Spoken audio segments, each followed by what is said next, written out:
By order of the Overseer Council, certain parts of this file are subject to Level 4 classification or higher. Item number SCP-3703. Object Class Thaumiel. Special Containment Procedures. Archaeological excavations within close proximity to established Neolithic and Bronze Age sites have been implanted with undercover Foundation agents. In the event that an excavation discovers an SCP-3703 instance, further excavation will be halted and amnesiac treatment protocols implemented. In the event of multiple SCP-3073 instances, additional searches are to be conducted using ground-penetrating radar. Exposed instances should be fully excavated and observational data collected. SCP-3703 instances and their accompanying chambers are to be concealed via the use of Donovan holoprojectors. Research and experimentation with SCP-3703 is subject to Level 3 approval. Testing involving the use of sapient or semi-sapient organisms is currently prohibited. Personnel entering the interior of SCP-3703-1 must have a 2 or higher MARS, or Mine-Affecting Resistance Scale score. A maximum exposure time of 10 minutes is to be observed for any and all excursions into SCP-3703-1 instances. SCP-3703 are to be monitored by on-site research and security personnel via installed CCTV cameras and previously installed Veritas devices. Change in baseline Veritas readings and visible agitation of SCP-3703-3703-1 or SCP-3703-A have been designated as signs of a Class 3 containment failure. Observed increases in structural damage to any portion of the SCP-3703-1 instances at the 6 known sites possessing 13 SCP-3703 instances, including their connections to the surrounding Neolithic Bronze Age structures, constitutes a Class 7 containment failure. And multiple potential HK-class DFX subjugation scenarios. Efforts are underway to repair damage to SCP-3703 instances. In the event that such efforts are unsuccessful, a contingency plan involving SCP-1 through 4 is currently in place. Description: SCP-3703 are several hundred structures consisting of a mass of congealed corpses fused at multiple points in various states of arrested decay. Each SCP-3703 instance levitates with a cuboid chamber, designated SCP-3703-1, composed of a semi-solid gelatinous substance. A large number of branching pipe-like structures extended from this chamber and into the surrounding site. Both SCP-3703 and SCP-3703-1 are found adjacent to, below, or within a large number of major excavated Neolithic and Bronze Age sites. Each set of remains have been arranged, positioned, or otherwise distorted into various geometric forms. Outside of several notable exceptions, these forms are associated with symbols of protection. All SCP-3703 instances possess at least one hemispherical depression. These depressions are entryways into extraplanar spaces designated SCP-3703-A. SCP-3703 instances vary widely in size, depending on the density and number of corpses. The primary purpose of both SCP-3703 and SCP-3703-1 appears to be the generation and channeling of high-energy matter in a form resembling natural plasma. This originates from each hemispheric depression and flows into the surrounding site. Aforementioned matter is in a constant state of high energy, ionized molecular motion. However, it maintains constant temperatures of -20 degrees Celsius and floats along the ceiling of SCP-3703-1 and into the branching pipes. Due to SCP-3703's secondary and tertiary anomalous properties, determining the source of energy generation was impossible until the invention of miniaturized robotic technologies. When exposed to auditory stimuli, SCP-3703 will demonstrate structural changes. emulating physical objects or conceptual representations of the perceived stimuli. See experimental logs. Physical, inanimate items placed within 10 feet of SCP-3703 will result in extensions of corpses in the form of appendages, which will then be used to pick up, drop, throw, or internalize the inanimate object. SCP-3703 completely ignores non-sapient organisms. Sapient entities entering SCP-3703-1 are subject to SCP-3703's secondary anomalous effect, involving visual and auditory compulsion. This involves a desire to touch or climb SCP-3703, resulting in activation of SCP-3703's tertiary effects. The exact source of the compulsion involves the manipulation of individual skeletal remains to form the fingers in concert with subliminal sound emissions. Individuals who come in direct physical contact with SCP-3703 are subject to its tertiary anomalous effect. Subjects will fuse with the set of remains at the initial site of contact. Fusion is usually physically traumatic enough to break the cognitohazardous effect. Experimental logs. The following experiments were subject to several differing conditions. Inanimate objects were placed in SCP-3703-1 via remote-controlled robotic arm. D-Class subjects entering SCP-3703-1 were equipped with retractable cables. Audio-video recording transcripts of Test 3 and 4 have been attached within the log files, primarily due to the presence of Test Name E370301 Operator Dr. Alva Mudir. Object introduced: 1 bouncy ball, 1 titanium cube block, 0.7 feet, 1 Rubik's Cube, 1 children-shaped sorting toy, square peg provided, square hole on the frame was sealed with glue and wood prior to testing, leaving only the circle and triangle holes. All 4 inanimate objects were placed within 10 feet of SCP-3703, initiating the testing sequence. SCP-3703 exhibited a response 10 seconds after initiation of testing, rearranging its shape to form an appendage, picking up the bouncy ball.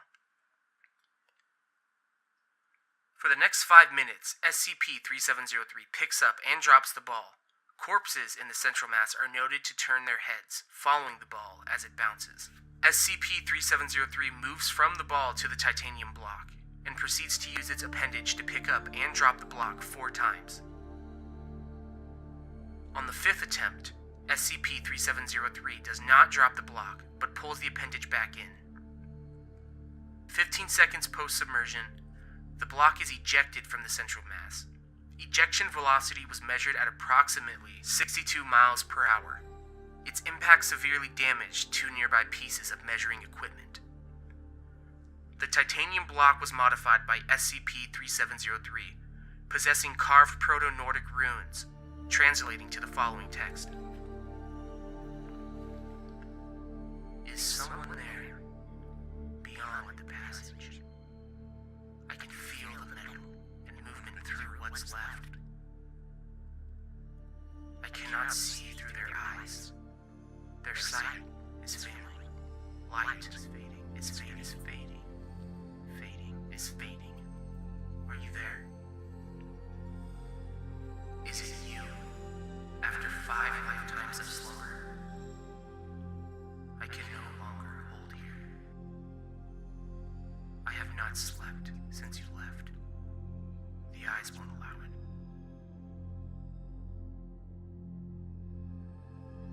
I cannot hold here.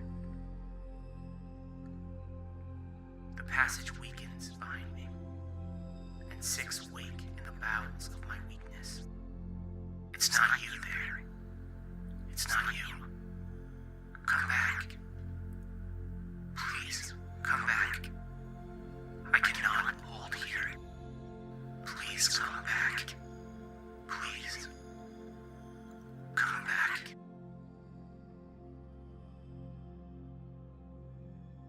Central Mass recreates the appendage and proceeds to pick up the Rubik's Cube.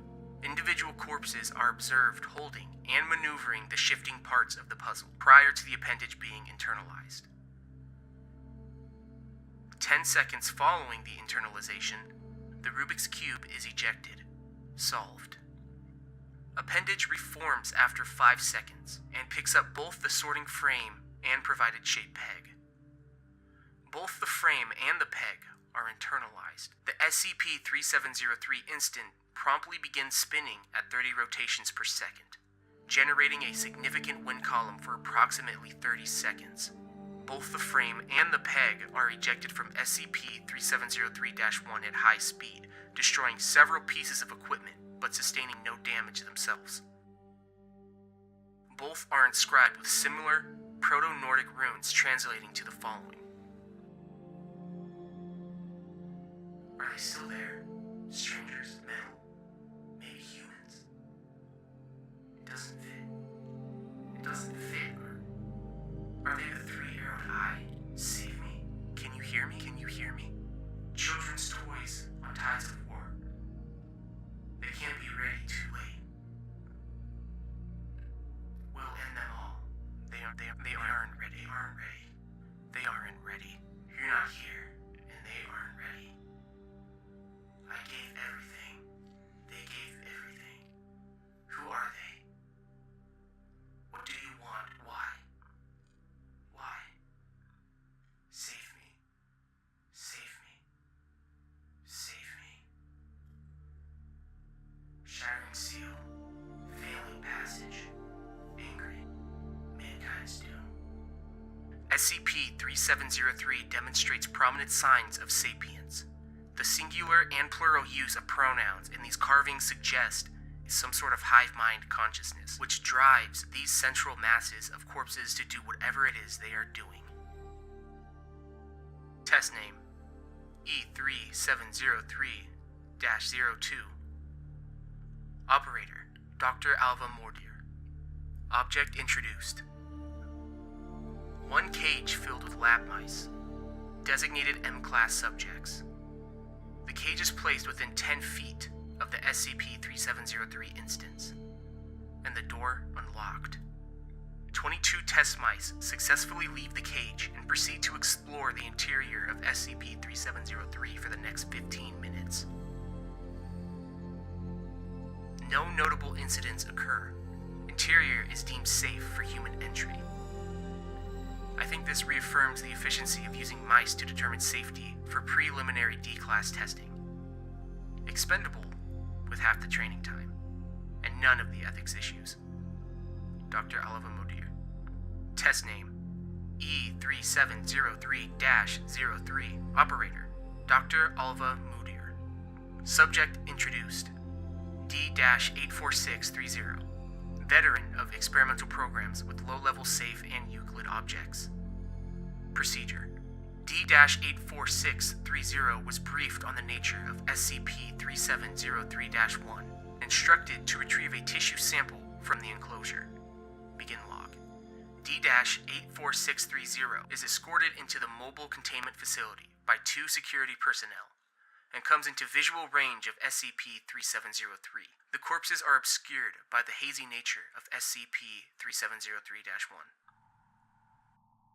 You're sure I'm okay to touch this one, right? You remember Incident Alpha 6, Pumpernickel? You know, the one with the toucan? Step forward and through the barrier, please. All right. Ugh. 5 years doing this and not one researcher with a sense of humor. D-84630 steps through into SCP-3703-1's interior and immediately stops, staring at the SCP-3703 instance. The corpse composing SCP-3703 are noted to shift, facing D-84630. D-84630, please proceed to the object and remove a tissue sample. D-84630 is non-responsive. They continue to stare at SCP-3703. D-84630, can you hear me? D-84630 does not respond. Dr. Alva addresses the crew manning the retrieval cable, and then addresses the communications tech. Get ready to pull him out. Are our transmissions going through? The communication tech confirms reception. Okay, D-84630. If you do not respond and proceed to target, we will initiate cable retrieval. You guys are seeing this, right? D-84630 continues to stare at SCP-3703. The corpses shift so they are facing in the direction of the command chamber. Be more specific, D-84630. They are talking. The corpses are talking. SCP-3703 shifts so that the corpses are facing D-4630 again. 15 seconds of silence follows. Describe what you are seeing. There's a giant floating disc? It's made of corpses. I'm not sure they are human. They're all scaly and shit. The heads on the surface are looking at me, and their mouths are moving. They're talking. SCP-3703 shifts back to facing the control room. Okay, that right there is freaking me the fuck out. Why do they keep looking over there? D-84630. Are you sure the corpses are moving their mouths? Yeah, the mouths are moving. SCP-3703 shifts back to D-84630. Doc, I don't like this. I've been doing this long enough to know that if I'm in the room and something's happening and you can't see it, it's not going to end well. Especially not when they start crying. Please describe what the corpses are saying, D-84630. We will initiate retrieval when you've finished. D-84630 concentrates for 5 seconds on SCP-3703. They're begging me to touch them, Doc. Dr. Alva signals the retrieval cable team. D-84630, please withdraw from the chamber. They keep talking about the passage needing to stay open. They look pretty pathetic. I kind of want to help. Very good, D-84630. Please exit the chamber. But they need me. D-84630 takes a step towards SCP-3703. Activate the retrieval cables. D-84630 begins to levitate, continuing to express a desire to merge with SCP-3703. The retrieval cable successfully activates, pulling him from SCP-3703-1, at which point the levitation and cognitohazardous effects cease. And walk. Test name E-3703-04. Operator, Dr. Alva Modier. Subject introduced, D-3703-01, 3 years experience in experimental procedures, and D-3703-02, recently interred. Procedure: D-3703-01 and D-3703-02 are not informed of SCP-3703's nature beforehand. Both individuals were instructed to enter the chamber and approach the entity for sample collection. Retrieval cables were attached to both individuals. Begin log. D-3703-01 and D-3703-02 are instructed to enter the chamber, beginning the test. That is certainly different. What the fuck is that? SCP-3703 shifts, directing the surface-level corpses to face the 2D class. Fuck no. Fuck this. Fuck you. Fuck this test. Calm down. You'll agitate it. Do you know something I don't know? Oh, God, they're talking. Please approach SCP-3703 for tissue collection. I have serious misgivings about this. D-3703-01 moves towards SCP-3703. D-3703-02 remains in place. O2, approach SCP-3703 as instructed. No can do, Doc. I'm not going anywhere near that fucking thing. O2, you are currently in violation of your agreement with the Foundation. If you do not comply, disciplinary action will be taken. 2 minutes of extraneous dialogue removed.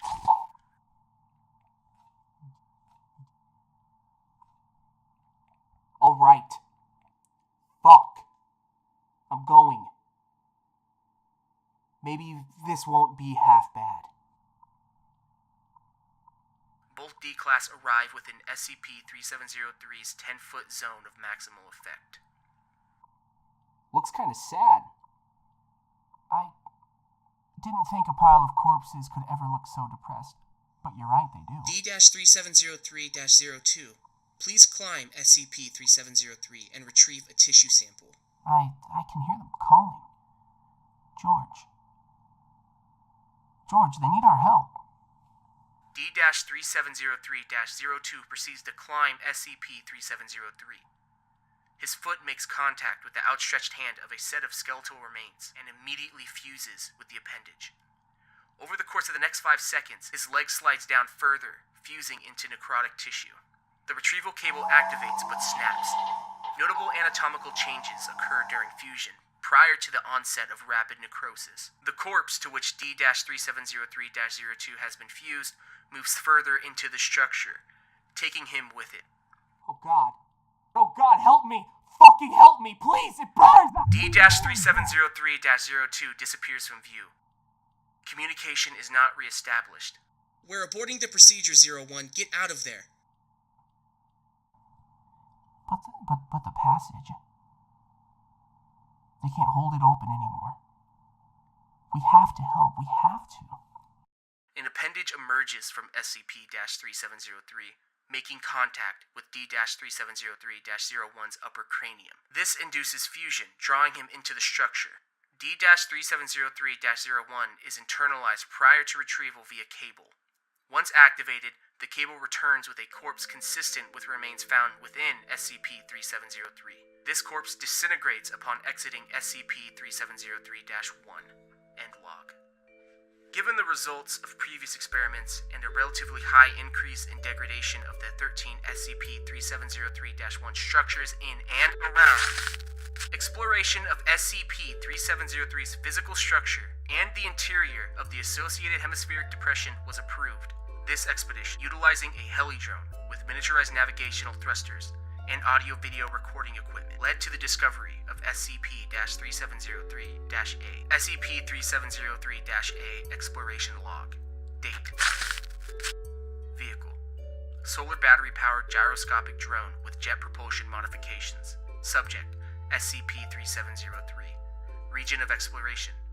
SCP-3701-A. Begin log.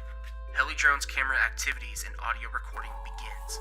Tests of the drone's propulsion devices occur for 15 seconds before it enters SCP-3703-1. Audio recording detects aberrant low-frequency vibrations. Playback induces beginning of compulsive effects in the drone operator due to... Audio filters are adjusted to exclude these frequencies. The camera zooms in on SCP-3703 as the drone hovers just outside the object's maximum effect range and captures the corpse's hands arranged using the fingers. After 15 minutes of surveillance of SCP-3703-1's interior, the drone is directed into the cluster's maximal effect range for exploration of the depression along its surface. Entry into the zone prompts SCP-3703 to reshape and form several appendages. These appendages proceed to attempt to grab and internalize the drone over the course of several minutes, forcing the operator to perform evasive maneuvers. Following this 5-minute period, the appendages cease their attempts to grab the drone, and successful entry into SCP-3703-A is made. Visual recording becomes slightly distorted, aberrant, and extremely elevated. Veritas and Cant counter readings begin. Distortion ends after 5 seconds. The drone has changed locations and is no longer present within SCP-3703-1. The attached camera records footage of a cylindrical tunnel estimated to be 500 meters in diameter and extending beyond the discernible visual range in either direction. The feed zooms in on the wall of this structure, depicting fluidic motion and pink pigmentation.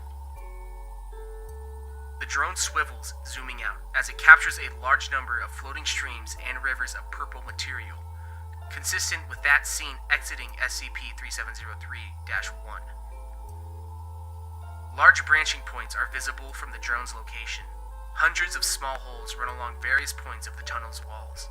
Both the branches and the holes emit constant white light and have irregular curvature compared to the surrounding structure. The drone is maneuvered to inspect the streams of fluid matter and then several of the adjacent holes. None of these holes are entered. Orientation devices indicate a lack of any gravitational field. The drone's microphone begins picking up a number of distant audio signatures. Of particular interest are a number of speech patterns, matching the timing of previously detected low-frequency wavelengths from within SCP-3703-1. Propulsion towards the source of these emissions begins, and lasts for the next 30 minutes. The first 15 minutes of travel are uneventful, though marked decreases in the number of branching points and holes along the tunnel wall are apparent. A small blue point of luminescent light becomes discernible in the direction the drone is traveling. The tunnel's end, a large gradual opening leading out into the cosmological space resembling the vacuum of outer space, comes into visible range.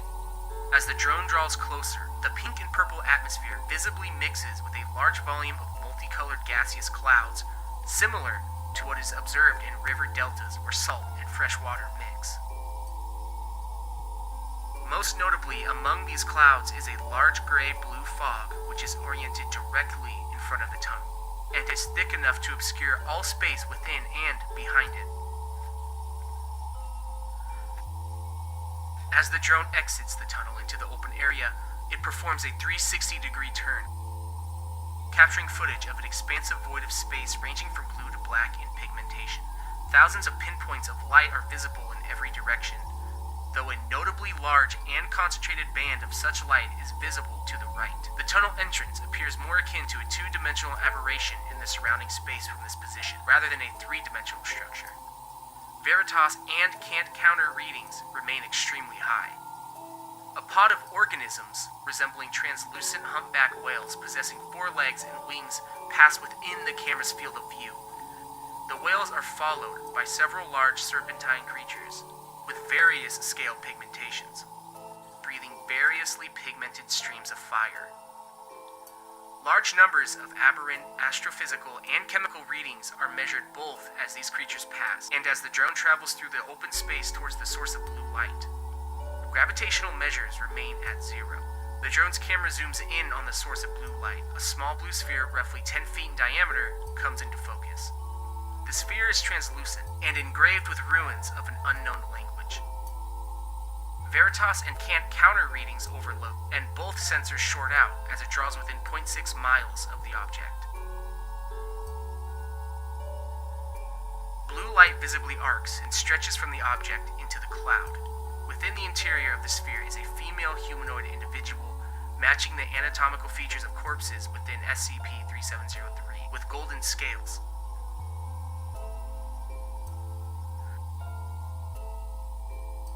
The camera zooms in, and the individual's chest can be seen rising and falling. Its eyes are closed. 15 seconds pass without incident. The humanoid opens its eyes and spots the drone. Its mouth moves, and it points in the direction of the camera. An arc of lightning strikes the drone, severing all contact with the vehicle. Document A. Extraplanar Affairs Division, SCP-3703 Briefing. Lecture Excerpt. Overview of SCP-3703-A. Dr. Alva Modir. You've all seen the video at this point, so I'm not going to belabor this point too much. What we're looking at here is a 0.3-mile wide tunnel-like structure with rivers of cold plasma flowing through it. The plasma is flowing out through the hemisphere on 3703 into these various sites. We are pretty sure it's some sort of power source, but the recent recordings only muddy things further. The tunnel appears to be connected to a parallel universe of some sort. Not quite what I think, but we'll get to that. Magic is the immediate and logical explanation for this kind of anomaly. It's also kind of tricky due to a lack of total understanding of its base nature. Of course, that's why we consider such things anomalies. The real question is, what type of magic are we talking about? Veritas readings point to that, but the Kant counter would appear to indicate involvement from that field as well. The frank answer is, we don't know. It's magic. We have some level of pseudoscientific understanding of thaumaturgy. You've probably read the leaked GOC entries, the Prometheus lab documents, but that's all surface level compared to what we're looking at here. We don't know anything about the Finfolk's reasoning behind building these things. Surely, they must have had one to sacrifice so many of themselves to form these anchors. My personal theory is the Finfolk corpses, this tunnel, and even these sites are all being used to keep something locked away, or at least power whatever is. This Fin woman, in the orb, it's just circumstantial correlation right now, but when you've worked in this field this long, you know that when your audio recordings detect the same timing and frequency for a cognitohazard as an audio signature, that is not a coincidence. This Fin woman and the corpse cluster, maybe even all of the corpse clusters we know of, are connected.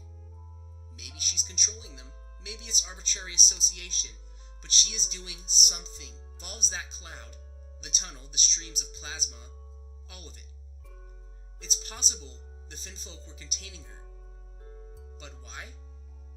I'm not sure. Nobody here or anywhere else is. Not even the Finfolk know what she is, and they built the damn things. The parallel universe we got snapshots of through the drone is fascinating. Typical physical properties don't seem to follow conventional physics at all, especially given the nature of the Fin women in the orb and the cold plasma rivers. Those things in and of themselves would be sufficient for me to suspect that this isn't a parallel universe at all, but a mere plane along the fifth parallel axis. If that is true, it changes everything we thought we understood. Reactivation log. SCP-3703-A drone reactivation log. Date. Vehicle. Solar battery-powered gyroscopic drone with jet propulsion modifications. Subject. SCP-3703. Region of exploration. SCP-3701-A. Forward. Foundation officials re-established communication with the drone 2 weeks after loss of contact. Begin log. The drone's camera reactivates, displaying the blue sphere as seen before. The humanoid figure within is unconscious and shows sign of injury around the nose and temples. Initial analysis indicates the damage is superficial. The sphere is cracked along the top and is no longer emitting rays of blue light. It turns in a 90-degree arc. The cloud of mist is no longer present. In its place is a humanoid figure roughly 12.5 miles in height, possessing black pigmented skin. Red, white, and purple luminescent bands run along the entity's form. It is visibly restrained in space by the presence of 3 circular stone rings, where each ring is lined with a series of monolithic stone columns oriented in the form of a henge, all possessing signs of serious damage, located at the groin, the chest, and the center of the forehead.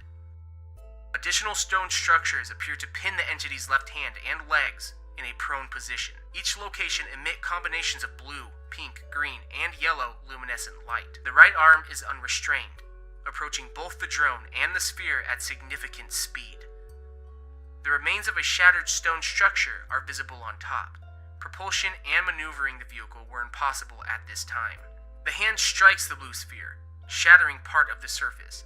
The sphere flies out of frame in the 0.5 seconds between the strike and the destruction of the drone. Approximately 2 minutes following destruction of the drone, the blue sphere was ejected from the same SCP-3703 instance the drone entered. It ceased motion upon collision with the wall of the adjoining chamber. The humanoid, hereby dubbed E01-3703-1, remained in suspended animation within the sphere and was unharmed, other than the previously obtained minor injuries. They have been moved to SCP for treatment of a severe concussion, questioning, and anomalous properties evaluation. The entity observed in this recording has been designated E0I-001-02. Efforts are currently underway to counteract a potential HK-class deific subjugation scenario. Update.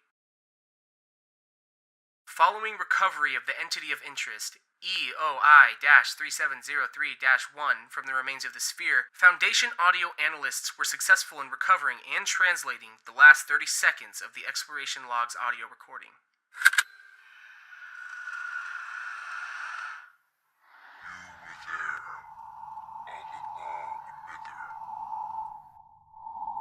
This may have been for nothing, but we would do it again to keep him away. Seal Terran for even one single